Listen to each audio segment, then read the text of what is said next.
ደቀ መዛሙርቱ የጌታን ስቅለት ቁጭለው ሲጽፉት ያሉበት አገር አንዳንድ ቦታ ጨለማ ነው፣ አንዳንድ ቦታ ደግሞ ቀን ነው። ስለዚህ እንደየቦታቸው ሆነው ነው የጻፉት ብለው ይናገራሉና ቀላል ምስጢር አይደለም እንዲህ አይነት ነገሮችን ማንሳት። በመሰረቱ ማለት እግዚአብሔር የሚሰራበት የራሱ የሆነ አሰራር አለው። እግዚአብሔር በሕግም ያለ ሕግም ይሰራል። የሥላሴን አንድነትና ሶስትነት የተረዳንበት ነው። መገለጥ የምንለው ዘመን አለ አይደል? ዘመን አስተርእዮ የምንለው እንግዲህ መገለጥ ስንል ሁለት አይነት መገለጥ ነው ያለው ቤተክርስቲያናችን አስተምሮት። አንደኛውና የመጀመሪያው ጀነራል ሪቮሉሽን የምንለው፣ ሁለተኛው ደግሞ ስፔሲፊክ ሪቮሉሽን የምንለው። በጥቅል መገለጥና በውስን መገለጥ ነው እግዚአብሔርን የምናውቀው። ዛሬ ላይ ቅዳሴ ሲገባ 5 ልዑክ ይሆናል። መካከል ላይ ደግሞ ማን አለ? ክርስቶስ አለ።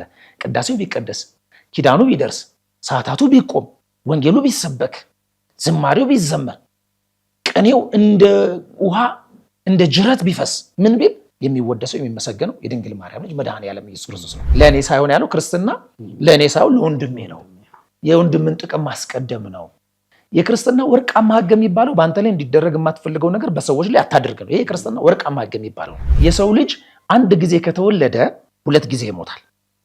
ሰው እኔ እቺን አስምሮ እንዲሰማኝ እፈልጋለሁ። አንድ ጊዜ የተወለደ ሰው 2 ጊዜ ይሞታል።